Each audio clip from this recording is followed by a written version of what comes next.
오늘 이번 주간을 우리가 어버이 주일로 이렇게 지킵니다. 우리를 낳아주시고 또 길러주시는 그런 어버이에 대한 그런 감사. 또 이 세상에는 그 어버이가 계시지는 않지만 그 어버이로 인해서 우리가 감사할 수 있는 그런 한 주간.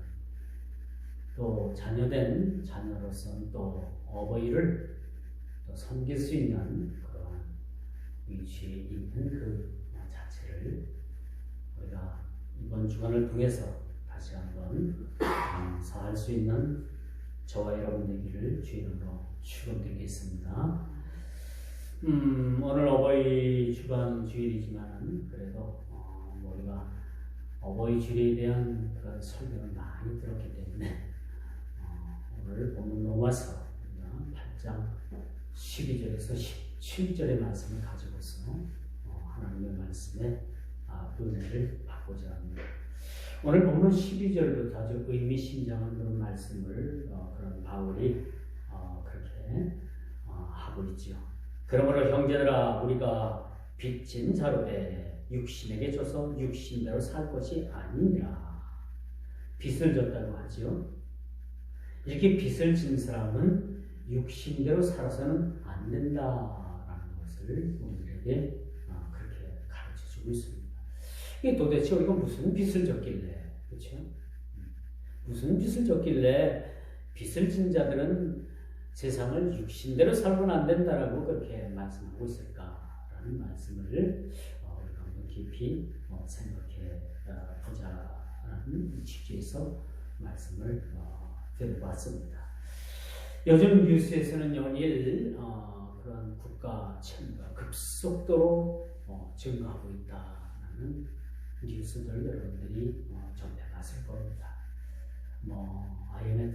IMF 때 이상 또 코로나 바이러스로 인해서 우리 삶이 피폐해지고 또 어려워지고 또 경제적인 여건이 상당히 그렇게 참 어려운 지경에 빠져들고 있음을 우리가 보게 됩니다. 그래서 여러분들에게 단독 국가에서 돈 10만 원 여러분들 개개인에 주는 것도 이게 국가적으로 볼 때는 상당한 그러한 물적 자원이 그렇게 있어야지만이 가능한 일이죠. 반대로 우리는 돈 10만 원이 그냥 돈 10만 원 있어도 없고 그만 없어도 없고 여러분들 그렇게 생각할 수도 있겠지만 여러분 4,800만, 4,500만 정도 되는 우리 국민 한 1인당 10만 원씩만 여러분들에게 이렇게 나눠준데도 엄청난 액수가 아닙니까? 여러분 이렇게 해서 요즘 국가 부도 사태, 위기니 뭐니 그런 이야기가 솔솔 나오고 있는 것도 사실입니다. 살면서 여러분들 비단지고 산다는 건 참 잘 사는 거예요. 시골에 가면요. 농사 짓기 전에 미리 영농자금을 땡겨서 쓰고 농사 지어서 그 영농자금 받은 걸 갚지요. 우리 도시 사람들도 집을 산다든지 전세 자금을 마련한다든지 자녀 결혼을 한다든지 그런 등등으로 인해 가지고 또 대출을 그렇게 받는 경우도 사실 있지요. 자, 그래서 우리 참 사는 것이 비단지고 살면 참 여러분들 인생을 그래도 아주 알뜰하고 잘 살았다라고 해도 과언이 아니죠. 자, 자본주의 체제에서는 비단지고 산다는 게 참 불가능합니다. 불가능한 일이죠.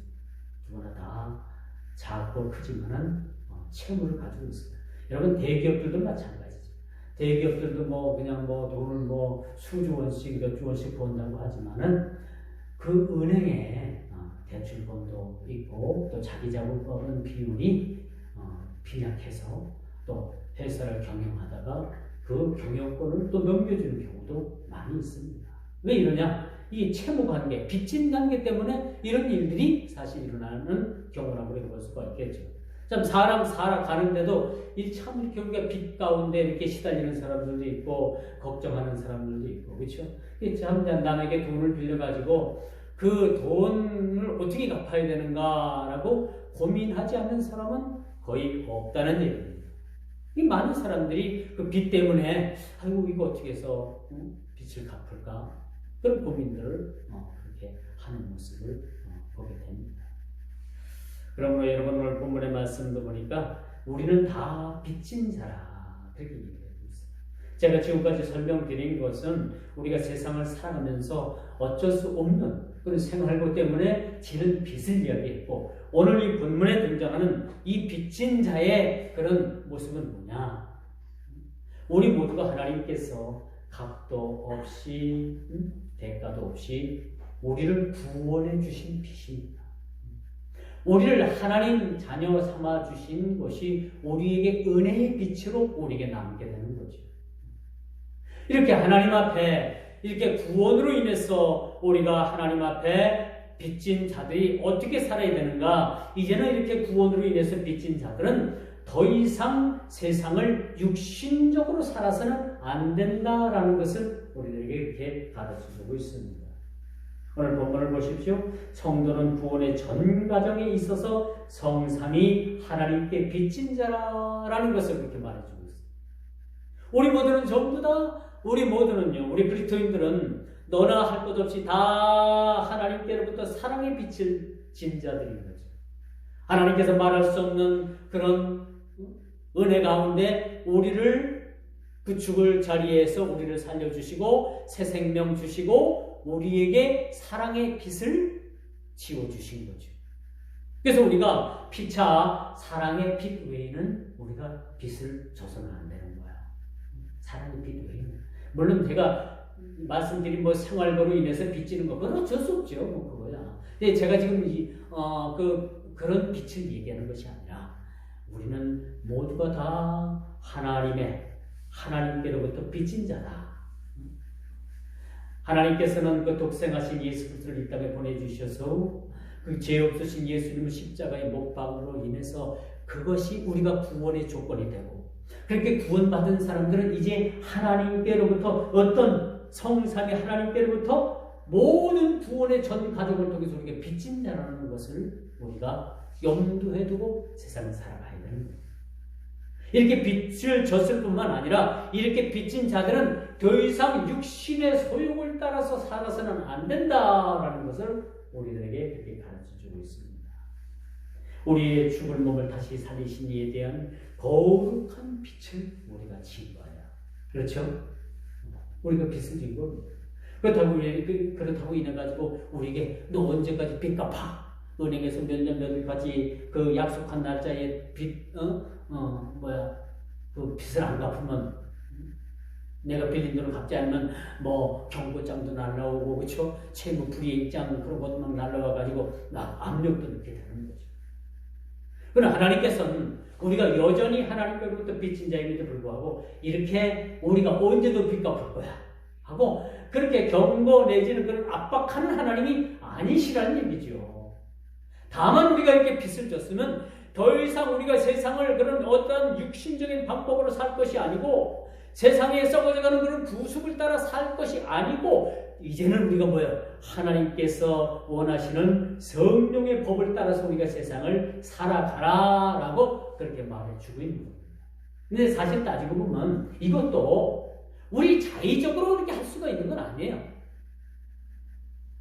우리가 믿음을 갖고 싶다고 해가지고 막 믿음을 그렇게 불어난다면 누구나 다 믿음을 소망하는 거 아닙니까? 그렇죠? 그렇지 않겠어요? 내가 하나님 앞에 봉사를 하고 싶고 그런 마음이 들어가지고 막 봉사를 하고 싶어도 사람이라는 게요, 물질이 따라주지 않을 수도 있고 이 육신의 건강이 따라주지 않아서 그렇게 하고 싶은 마음이 있어도 할 수 없는 것이 우리 인간입니다. 그렇죠? 더 이상 우리가 육신의 법을 따라 살지 말라라고 오늘 그렇게 말씀을 하고 있지만 이거조차도 우리 힘으로 되지 않는다는 거죠. 여러분, 우리가 세상 살아가면서 내 뜻대로 되는 게 있나요? 우리가 이제 인생을 살고 지금 우리 각자의 인생을 살고 있지만 여러분 마음 먹은 대로 모든 것이 다 잘 되고 있나요? 간혹 되는 것은 있겠지만 여러분 우리가 살아보니까 우리가 마음 먹은 대로 되는 것보다 안 되는 게 더 많이 있더라고요. 그렇죠? 바로 이게 우리 인생입니다. 여러분 마음 먹은 대로 우리가 생각한 대로 모든 것이 다 일사천리로 착 진행이 되고 모든 것이 다 이루어진다는 인생 사는 맛이 나죠. 유독 그것을 예수를 믿어가지고 그렇게 된다면 예수 안 믿을 사람이 누가 있겠습니까? 그렇지만 우리가 예수를 믿어도 여전히 우리 가운데 고난이 찾아오고 여전히 우리 가운데 고통 속에서 살아야 될 그런 의미를 우리가 느끼게 하고 여전히 우리가 십자가를 지고 우리가 고통의 그런 삶을 살아가게 하는 그런 방법도 있다는 거죠. 은혜라는 것이 꼭 모든 것이 잘되고 형통하고 자녀들이 잘되고 우리가 모든 길이 뻥 뚫려서 탄탄대로를 걷고 그런 꽃길만 걸을 수 있다면 얼마나 좋은 일이겠습니까? 그러나 성경은 그렇게 우리에게 이야기해주고 있지 않다는 거죠. 고난과 슬픔도 함께 누리고 오늘 본문에 보니까 육신을 따라 살지 말라고 했는데 살다 보면 여러분 육신적으로 살자는 그런 일이 없을 수가 없다는 얘기죠. 그렇지 않겠습니까? 우리가 늘 깨어있고 늘 주님만 생각하고 늘 선한 그런 주님의 그런 일들만을 생각한다면 얼마나 우리가 믿음 가운데 행복한 삶을 살겠어요. 그러나 간혹은 어때요? 우리가 믿음이 떨어질 수도 있고 우리가 살다 보면 믿음을 저버릴 때도 많이 있고요. 어떨 때는 우리가 주일 성수도 할 수도 없고요. 그렇죠? 그런 상황 가운데 우리가 누일 때가 있다는 얘기 아닙니까? 그렇다면 이런 일들은 우리가 어떻게 설명해야 되는 얘기죠. 그렇죠? 이것마저도 우리가 하나님의 은혜에 맡기는 삶이 필요하다는 거죠. 더 이상 우리가 육신의 소욕을 따라 살지 아니하고 육신의 생각을 따라 살지 않고 육신의 마음먹은 대로 살지 않고 성령의 법을 따라서 성령 하나님께서 말씀하신 그 말씀에 순종해서 살려고 노력하면서 사는 삶을 살아갈 때 하나님께서 그런 성령의 법을 통해서 우리에게 살아갈 수 있는 그런 힘을 주신다라고 말씀을 드릴 수가 있는 것입니다. 그러므로 여러분 우리 성도는 구원의 전 과정이 있어서 하나님께 빚진 자입니다. 이것만은 여러분들이 알고 돌아가십니다. 우리는 어떤 빚을 졌는가? 구원에 있어서만큼은 우리가 어떤 조건도 우리의 구원을 받는 데 있어서 우리의 조건을 내세운 것도 없고 내가 협력한 것도 없음으로 말미암아 일방적으로 하나님께 빚진 자가 된 거야. 그러면 우리가 그 빚을 감사함으로 받아들이는 거죠. 우리가 빚 졌다고 해서 하나님께서 너 빚 언제 갚을래? 응? 너 언제까지 갚을래? 그렇게 시한을 두든가요? 독촉을 하든가요? 그건 아니란 얘기죠. 그렇죠? 이렇게 빚진 자들은 이제부터는 뭐예요? 육신의 법을 따라 사는 것이 아니라 성령께서 원하시는 그런 하나님의 법을 따라 살아가게 되는 거예요. 그것이 은혜입니다. 그것이 은혜의 법 안에서 우리가 살아가게 됩니다. 내가 예수를 믿으니까 이건 꼭 해야 되고 이건 내가 해야 되고 막 그런 어떤 의무가 막 주어지면요. 그걸 의무 주어진 걸 하면 얼마나 좋아요. 그런데 우리가 사람이라는 것이 다 그렇게 할 수가 없는 거예요. 저도 못하고 여러분들도 못합니다. 못했을 때 여러분들 불안감이라든가 못했을 때 어떤 자괴감이라든가 실망이라든가 이런 것 때문에 여러분 사실 믿음에서 여러분 믿음을 저버리는 분들도 많이 있어요. 이럴 필요가 없는 거죠. 내가 못하는 것도 하나님의 큰 틀 안에서는 모든 것이 가능한 거예요. 내가 하는 것이 아니라 하나님께서 그렇게 하시도록 그렇게 이끌어 가시는 겁니다. 그러므로 여러분 날마다 우리는요. 내 소욕을 따라 사는 것이 아니라 거룩하신 성령의 음성을 통해서 우리가 날마다 그런 이끌림 받는 삶을 살아야 된다. 응? 내가 뭘 해보려면 참 힘들어요. 그렇죠? 내가 뭘 하나 청소를 한번 하려도 힘들고요. 내가 어디 가서 뭘 하나 하려도 사실 사람은 힘든 겁니다. 그래요? 그렇죠? 그러나 우리가 하나님께서 거룩하신 성령을 통해서 우리가 이끌림을 받는 그런 삶을 살게 되면 우리가 힘들어도 그것을 기쁨으로 감당할 수가 있는 것입니다. 이렇게 하나님께서 이루어놓으신 십자가의 은혜에 대해서 우리는 빚진 자라는 얘기죠. 십자가를 바라볼 때마다 우리는 뭐예요? 야, 내게 한 게 아무것도 없는데 나는 저 십자가에 달리신 예수를 믿을 자격도 없는데 나는 그 십자가에 달리신 예수를 바라보면 말미암아 구원받을 자격도 없는데 내가 구원받았다는 말인가? 이게 거룩하신 구원의 빛인 거죠.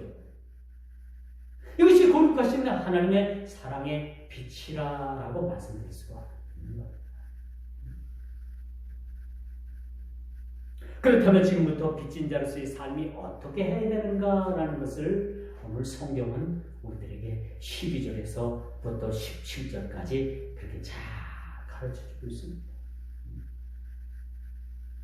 13절 너희가 육신대로 살면 반드시 죽을 것이로되 영으로서 몸의 행실을 죽이면 살리니 무릇 하나님의 영으로 인도함을 받는 사람은 곧 하나님의 아들이라. 그렇죠? 우리가 육신대로 사는 것, 또 영으로 인도하시는 걸 영적인 삶으로 사는 것, 어느 것이 더 쉽겠어요? 어떤 분들은 뭐 아이 가서 뭐 몸으로 부딪히지 뭐. 아이고 내가 뭐 있는 거 못 받게 돼 있어 몸으로 부딪히지. 근데 그 몸도 한계가 있는 건 아닙니까? 그렇죠? 언젠간 육신도 망가지고 우리 이 땅에서 육신의 장막의 집도 언젠간 그렇게 허물어진 날이 오게 되는 거예요. 마냥 우리가 건강한 것도 아니죠. 그렇다면 우리가 어떻게 살아야 되는가? 영으로 인도함을 받는 삶을 살게 되는 거예요. 무시로 우리가 하나님 앞에 기도하고 하나님의 말씀을 우리가 늘 그 말씀이 사실인가 하여 우리가 늘 그 말씀을 진실대로 우리가 믿고 나아가고 늘 하늘에 계신 하나님을 바라보는 마음, 또 주님을 사랑하는 마음, 주님을 그렇게 우리 마음속에 품는 마음들을 가지고 살아갈 때 우리가 이것을 영으로 산다. 어떤 사람은 막 기도를 해보려고 하는데 안 돼. 근데 오늘 갑자기 막 기도의 막 물이 터지고 입이 터졌어요. 이게 영으로 그렇게 막 그냥 이끌림을 받는 삶이 진행되기 때문이라고 말씀드릴 수가 있겠죠. 그러면 여러분 우리 육으로 사는 것보다 하나님의 영으로 인도함을 받는 삶은 곧 하나님께서 하나님의 아들이라 딸이라 하나님의 자녀로 인정을 해주는 그러한 삶을 우리가 살아가야 되는 거죠. 영으로 살지 아니하고 영으로 살아갈 때 하나님의 자녀라 하나님의 아들이라 라고 오늘 14절에 그렇게 말씀합니다. 하나님의 자녀가 되는 조건이 뭐가 있어요? 하나님의 아들이 되는 조건이 뭐가 있습니까? 그 아들 예수 그리스도를 우리가 구주로 영접하고 오늘 본문 14절의 말씀처럼 뭐라고 말씀해요? 하나님의 영으로 인도함을 받는 그런 삶을 우리가 살아가게 되는 거죠. 그래서 여러분 우리 육신의 생각은 사망입니다. 영의 생각은 생명이다. 생명. 이게 성경의 보편적인 진리입니다. 절대적인 진리가 되는 거예요. 보편적인 진리. 절대적인 진리가 뭐냐? 육신적으로 살면 우리가 죽어요. 영으로 세상을 살면 우리가 새 생명 얻고 영원한 생명을 우리가 얻게 되는 거죠. 선물을 얻게 되는 거예요. 선물로. 육신대로 살면 반드시 죽는다라고 오늘 본문 말씀에 이르렀습니다. 육신대로 살면 반드시 죽는데 어떤 사람들은 은행 빚을 내서 땅을 사고 땅 투기를 합니다. 그렇다고 살 집이 없는 것도 아니고 먹고 사는데 지장이 없는 것도 아닌데 그게 가인 욕심을 내는 분들이 있어요. 요 며칠 사이에 여러분 그 한국의 무슨 토지공사에서 그 직원들이 개발되는 걸 미리 그 사람들은 정보를 미리 알아가지고 전부 다 막 빚을 내고 해가지고 그 개발되는 땅을 막 샀잖아요. 그것이 이제 들통이 났잖아요. 그렇죠? 이 들통이 나갖고 감옥 갈 사람들이 많은 거예요. 국회에서 법을 추진하는데 그렇게 해서 부당 불이익을 취한 자들에 대해서는 그 취한 것을 다 토해낼 뿐만 아니라 형사적, 사법적 책임을 묻겠다라고 그렇게 법을 정한다고 합니다. 이게 잘 된 거죠. 그렇죠? 잘 된 거라고 생각합니다. 물론 이렇게 투기하지 말라는 거 본인분들 마음들이겠지만 이렇게 세상적으로 부유하고 세상적으로 막 빚을 내서 막 그냥 땅을 사고 아파트 막 투기를 하고 그런 것만이 꼭 좋은 것만은 안 되는 거죠. 언젠가 여러분 욕심이 여러분 그렇게 과잉되면은 문제가 생길 수가 있어요. 그래서 성경은 욕심이 잉태한즉 죄를 낳고 죄가 장성한즉 사망을 낳느니라. 아주 명답을 우리에게 가르쳐주고 있어요. 그래서 여러분 우리는 더 이상 육신을 따라 세상을 사는 사람들이 되어서는 안 된다는 거죠. 육신을 따라 살면 반드시 죽습니다. 죽어요.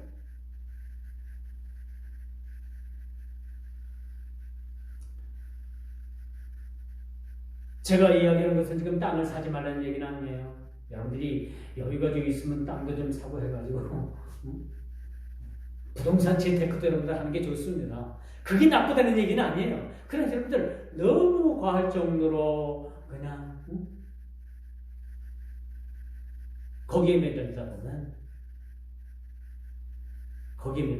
결국 영적으로 사는 삶을 살 수가 없어요. 그래서 우리 예수 믿는 사람들은요, 이 마음이나 머리를 아주 어떻게 비워야 되느냐, 단순하게 비워요. 너무 막 복잡한 생각하고 어떻게 하면 뭐 돈을 벌까, 어떻게 하면 뭐 이거, 그렇게 복잡한 마음과 생각을 가지고 살면요, 우리가 신앙생활 하는데 상당한 지장이 나요. 우리 신앙생활은 단순한 마음, 심플 라이프, 단순한 생각. 막 복잡한 삶을 살면 우리가 믿음대로 살아갈 수가 없는 거죠. 그렇다고 여러분들에게 땅 살 여유가 되는데 땅 사지 말라는 얘기가 아닙니다. 땅 살 여유 되면 땅 사가지고 여러분들도 거기서 유익을 남겨가지고 주를 위해서 아주 멋있게 쓰면 되는 거예요. 그렇지 않겠습니까? 더 이상 우리가 썩을 육신을 위해서 온갖 편법을 동원하지 말고 하나님 앞에서 신앙의 양심을 따라서 그렇게 우리가 영으로 세상을 살아가야 된다는 얘기죠. 그러므로 영으로서의 몸을 행실을 우리가 죽이고 영적 삶을 통해서 경건한 삶을 우리가 지향할 때 하나님의 아들이라 육신을 죽이고 영적 삶을 우리가 지향하면서 살아가면 하나님께서는 오늘 14절 종반절에 뭐라고 말씀을 합니까? 하나님의 아들이라 라고 인정해 주시는 거라고 말씀드릴 수가 있는 거죠. 그러므로 더 이상 우리 성도들은요, 썩어져가는 구속을 따라 세상을 살아가면 안 됩니다. 썩어져가는 육신의 구속을 따라 살아가면 안 되는 거죠. 우리가 적어도 예수를 믿으면은 옛날에 썩어져가는 구속을 우리가 하나 둘씩 버려야 됩니다. 버리지 않으면 안 돼요. 우리가 교리 가운데 성화라는 그런 교리가 있어요. 성화가 뭡니까? 우리가 예수 앞에 서기 전 우리 모든 삶이 변화를 이루게 됩니다.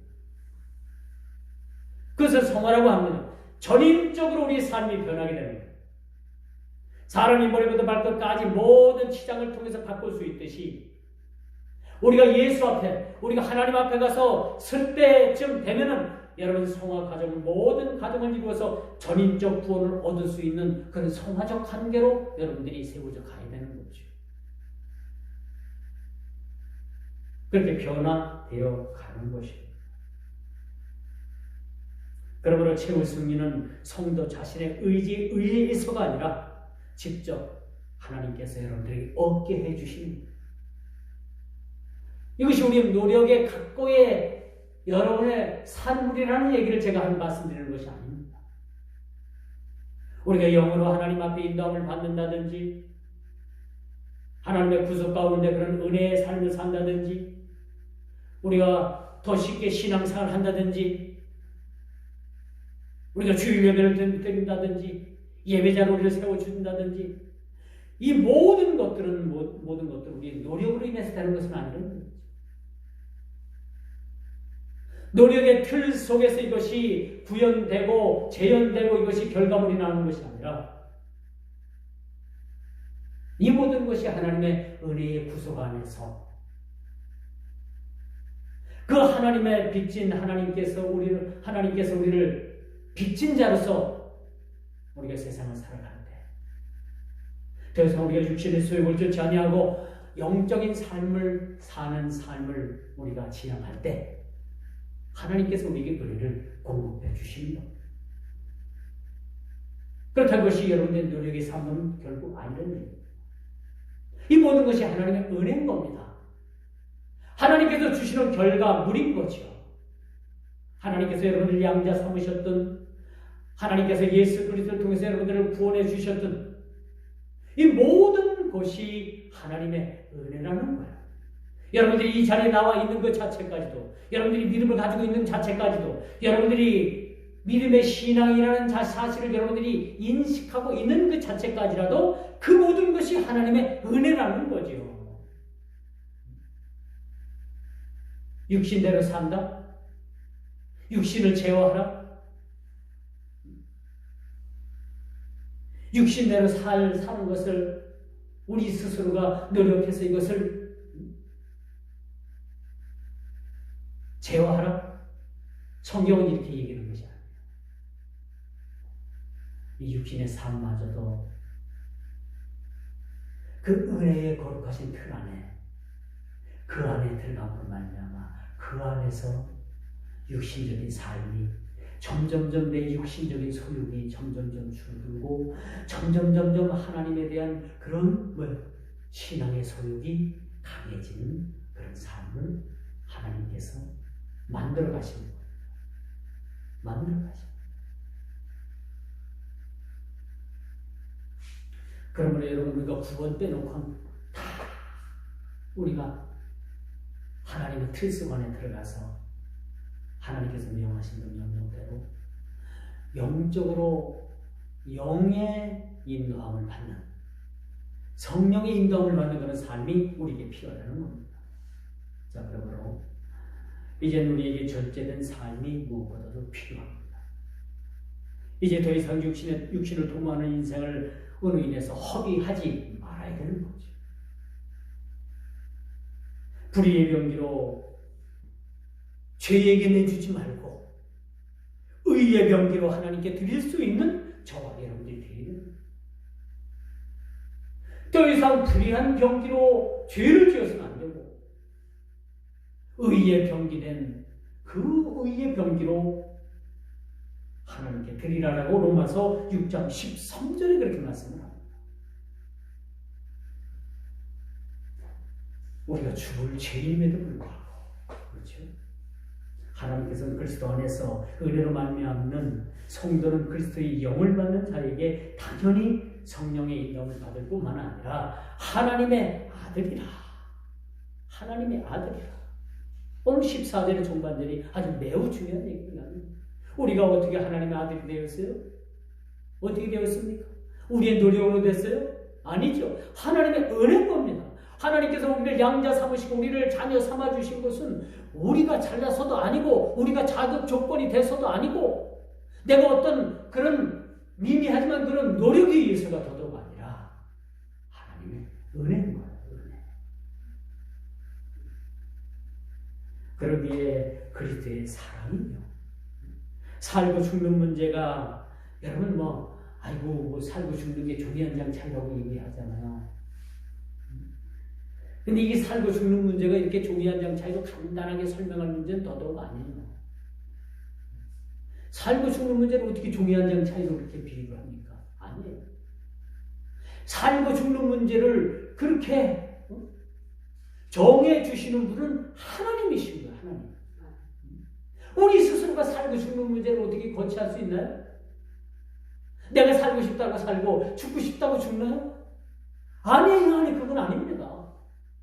근데 많은 사람들은 그렇게 얘기하죠. 살고 죽는 문제가 종이 한 장 차이지 그렇게 간단하게 얘기하는데 그게 간단한 문제가 아니에요. 하나님 편에 모든 것이 있다는 사실을 우리가 인정하는 것이 믿음이고 그것이 신앙이라는 사실을 우리가 깨달아 알아야 됩니다. 이처럼 우리 그리스도인들의 운명은요, 하나님께서 그 운명을 틀어지고 계십니다. 우리 운명을 누가 틀어지고 계시는가? 내 운명을 내 스스로가 결정할 수 있나요? 결정할 수가 없는 겁니다. 우리 운명은 누가 틀어지고 계시는 거예요? 그 하나님께서 우리 운명을 틀어지고 계시는 거예요. 지금 세계 역사가 이러쿵저러쿵 얘기가 많잖아요. 그러나 이 세계 역사의 중심에는 누가 계십니까? 하나님께서 계십니다. 인간이 역사를 써가는 게 아니라 그 역사의 중심에 하나님께서 계신다는 사실들을 우리가 익히 알아야 되는 거죠. 그러므로 나를 권고한 곳에서 건져내실 뿐만 아니라 그 사망의 늪에서 건져내 주시는 분 또한 하나님이시라는 사실. 여러분 권고하십니까? 권고하셔요? 피곤하십니까? 오호라 나는 권고한 자로다.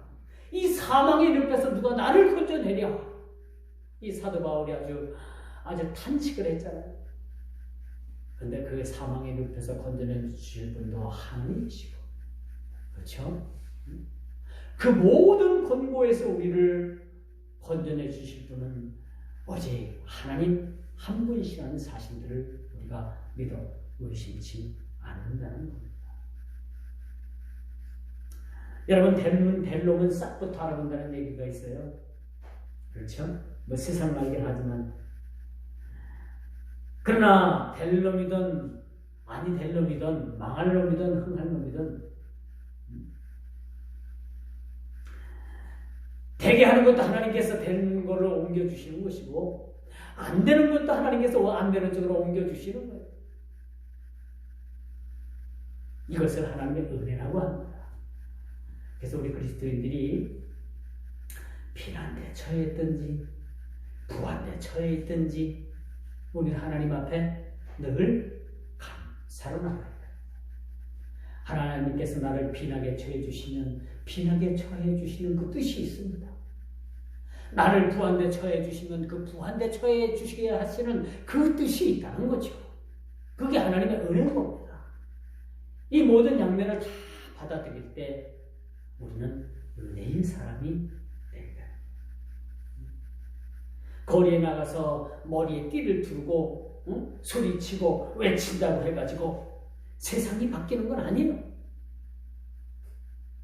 우리를 바꿔주시는 분도 누굽니까? 하나님이시고. 네 스스로 바꿔야 얼마나 바꿉니까? 못 바꾸는 거예요. 하나님께서 나의 모든 삶을 바꿔주실 때 완전히 바꿔주는 거예요.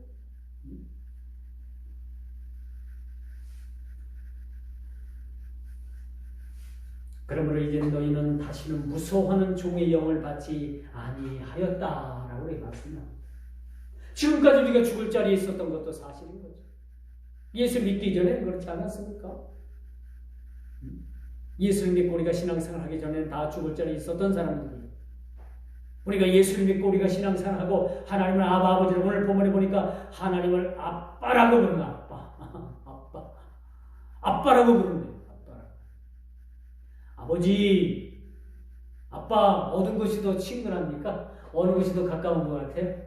뭐 어느 같습니다. 아버님, 아버지 하고 하는 것보다 아빠 하는 거하고 어느 것이 더 가까운 것 같아요? 아버님. 아빠가 더 가깝죠.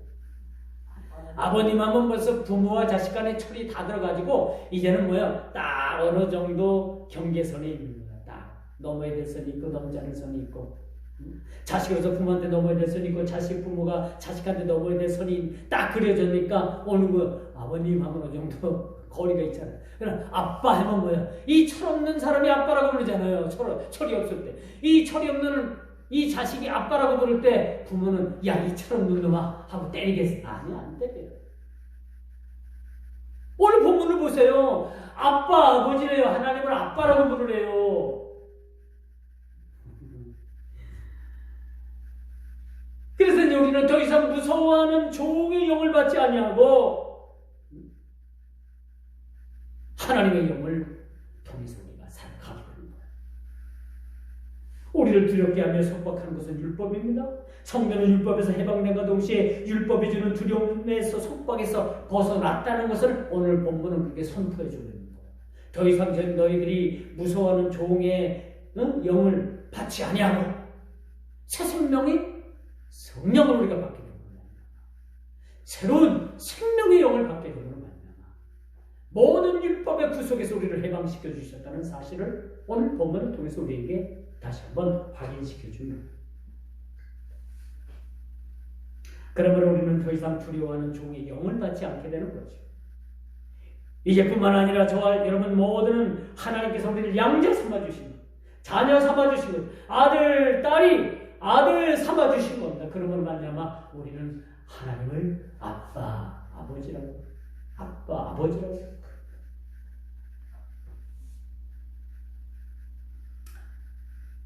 이제 말씀의 결론을 맺습니다. 여러분, 우리 성도는 하나님과 가족이 됐어요. 하나님께서 에덴 동산에서 우리 첫사람을 만드셔서 에덴 동산에 거하게 하셨죠. 그렇죠? 우리의 첫조상인 아담과 하가 어떻게 사는가, 어떤 행동을 하는가, 뭘 먹나, 뭘 생각하는가라는 것을 늘 주시하셨어요. 그분은 우리의 창조주가 되셨고, 그분은 인간을 만드신 조물주가 되셨고, 우리는 그의 피조물이 된 거예요. 근데 지금부터의 우리 예수를 믿고 우리가 신앙 안에 들어온 우리 성도들은 어떤 하나님과 어떤 관계인가? 가족이에요, 가족. 가족의 개념을 모르다가 우리가 이해를 합니까? 가족. 가족을 어떤 관계로 이해를 합니까? 한솥밥을 먹는다고요. 한솥밥을 먹으면 그게 가족이에요, 아니에요? 가족이죠. 가족인 거예요. 가족은 한솥밥을 먹습니다. 가족이 따로따로 막 밥을 해서 먹고, 그러면 뭐 그건 이원화된 그런 형태지 가족은 아니라고 볼 수가 있겠죠. 가족은 한솥밥에서 밥을 퍼서 같이 한 상에서 먹습니다. 더 이상 우리를 하나님께서는 이방인 취급하지 않으시고 우리를 가족으로 삼으십니다. 모르긴 몰라도 여러분, 우리가 천국 가면요, 하나님과 더불어서 한 상에 둘러가지고 우리가 같이 식사를 하고.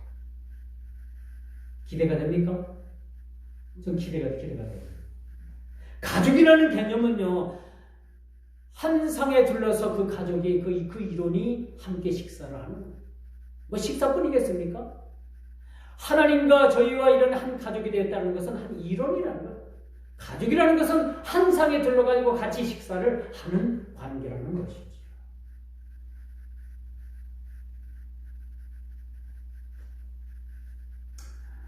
우리가 얼마 전까지만 해도 구역 예배를 통해서 이제 예배를 드리고 한 상에 둘러가지고 식사도 하고, 그렇죠? 음식도 나눠 먹었잖아요. 저는 그때마다 그런 생각을 해요. 야, 이게 진짜 가족이다. 우리가 서로 피를 섞이지 않고 피를 나누지 않았지만은, 친형제요 자매는 아니지만은, 이게 진짜 우리가 천국에서 이야기하는, 신앙 안에서 이야기하는 이것이 가족이라는 것을 저는 거기서 느낍니다. 지금까지 예배를 드리면서 그렇게 느껴왔고요. 그렇게 같이 식탁을 대하면서 느껴왔고, 이제 가끔 저와 여러분들이 같이 식당에 가서 한 상에 들러서 식사를 하잖아요. 식사를 하면서 어떤 느낌을 받습니까? 아, 저와 여러분들은 한 가족이다. 남이 아니다. 한 가족이니까 이렇게 한 식탁에 앉아서 우리가 식사도 할 수 있다. 그런 마음을 가지고 식사를 하게 됩니다. 여러분들은 어떻게 느끼셨는지 모르지만 저는 그렇게 생각을 했어요. 그러므로 여러분, 성도는 한 가족이고, 또 하나님과 한 가족이고, 또 한 가족의 구성원일 뿐만 아니라 후사로서 권세도 함께 누린다는 거예요. 자녀가 됐다는 게 뭐예요? 14절 종반절에 하나님의 아들이라는 것이 뭡니까? 대충 부모가 상속을 누구에게 해요? 자식에게 하죠. 아들이라는 그런 권세를 받았어요. 그런 신분을 우리가 획득했어요. 이제 자녀일 뿐만 아니라 우리를 후사로 삼아주시겠다. 우리를 후계자로 세워주시겠다. 얼마나 감사합니다.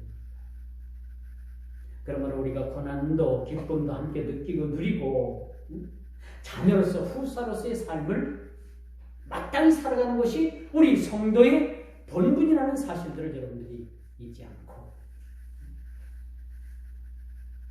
오늘부터 여러분들이 당당하게 살아가는 건 어깨 피고, 아이 지갑에 뭐 돈이 뭐 10,000원이 들었으면 어떻고 5,000원이 들었으면 어떻고 50,000원이 들었으면 어떻습니까? 이런 것에 여러분들이 구애받지 마시고 당당하게 어깨 피고 앞을 똑바로 보고 그렇게 살아가시길 바랍니다. 이게 자녀로서의 그런 신분을 가지고 우리가 세상을 살아가게 됩니다. 자녀가 됐을 뿐만 아니라 기업을 물려줄 후사로서 우리를 세워주셨다고 그렇게 성경은 이야기하는데 이걸 여러분들 믿습니까? 그렇다면 우리는 당당해야 되잖아요. 그렇다면 당당해야죠. 자녀로 세워주실 뿐만 아니라 우리를 기업을 물려줄 후사로 우리를 세워주셨는데 지갑에 뭐 얼마 돈이 없다고 해가지고 이렇게 쭈그리고 땅만 보고 갔는다 우리가 걷고 산다면 이건 하나님의 자녀된 그러한 신분을 누리지 못하게 되는 거예요. 어떻게 되면 당당하게 하나님의 자녀가 됐을 뿐만 아니라 후사로서 기업을 물려받을 후사로서 여러분들이 이 세상을 살아간다는 그런 당당을 가지고 신앙생활 하시기를 주의 이름으로 축원하면서 말씀을